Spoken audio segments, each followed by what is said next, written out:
জীবনে আর যাই করি না কেন, মনের কথা আর কোনোদিন কারো সাথে শেয়ার করব না। এই কানে ধরলাম। আর আপনাদেরকেও বলি, কখনো কোনোদিন মানুষের কাছে কারো কাছেই মনের কথা শেয়ার করবেন না।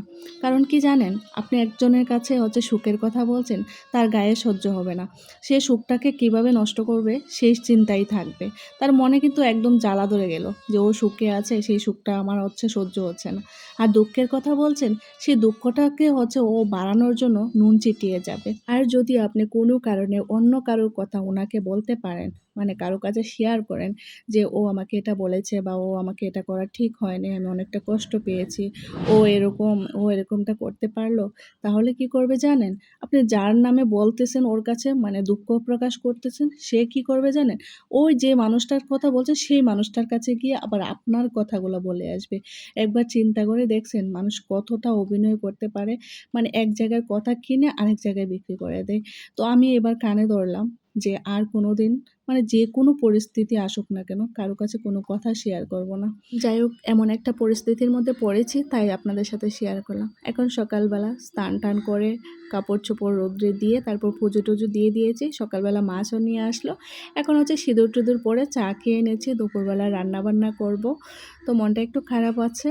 তো যাই হোক, মন খারাপ করে লাভ নেই। আমি আবার মন খারাপ হলে কি করি জানেন? একটু সাজুগুজু করি। তো সকালবেলা একটু সাজুগুজু করে নিয়েছি। সাজুগুজু বলতে একটু চুলটা আঁচড়িয়েছি, টিপ সিঁদুর দিয়ে একটু ছবি-টবি তুলে নিয়েছি।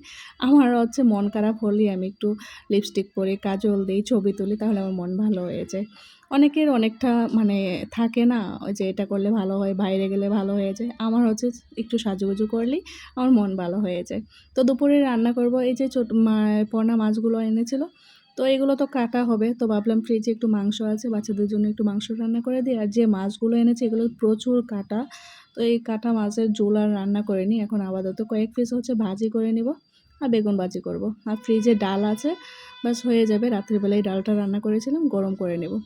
তো এই মাছগুলো আছে না, প্রচুর কাটা হয় চিকন, চিকন। বাচ্চারা একদম খেতে পারে না। তো ওরা মাংস দিয়ে খেয়ে নেবে। আমার আবার মাছ ভাজি ভীষণ ভালো লাগে। তো সরিষার তেল দিয়ে মাছ ভাজি করতেছি। একদম মুচমুচে করে ভাজি করব।